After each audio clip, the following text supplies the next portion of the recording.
Fundamentalmente, mi primer libro de poemas, el primer libro de poemas que yo leí, era un libro amarillo que estaba en la biblioteca de mi padre y que se llamaba Laberinto. Ese libro me inició a mí en la poesía realmente. Era un libro de Juan Ramón Jiménez. A partir de entonces, yo tenía 14 años, me dediqué a leer poesía porque entré en un mundo literario que para mí era de una novedad extraordinaria.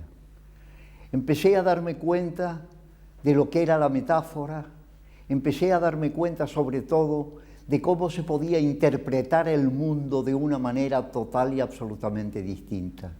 Ese fue mi inicio en la poesía.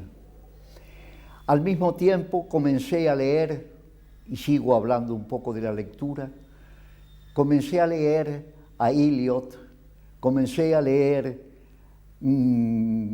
a los poetas ingleses, a Byron, a Shelley, a Wordsworth. Me metí de lleno en el mundo de la poesía y a eso de los 14, 15 años yo empecé a escribir mis primeros poemas que eran, como es lógico y natural, malos como un dolor.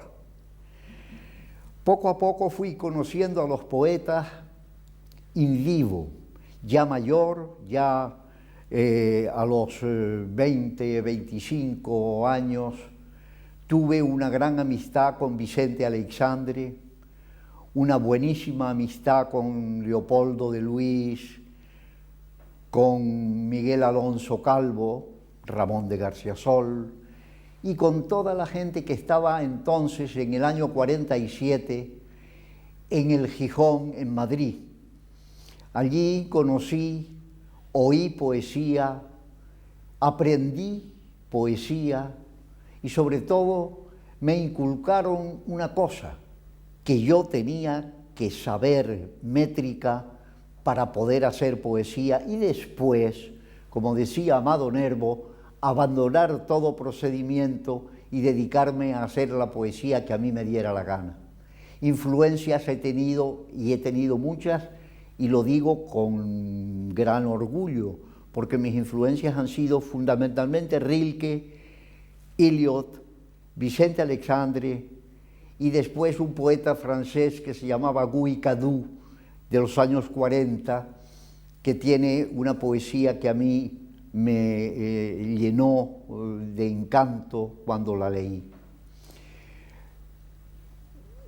Se ha dicho los críticos, han dicho los críticos, algunos críticos, que mi poesía tiene una visión existencial del mundo.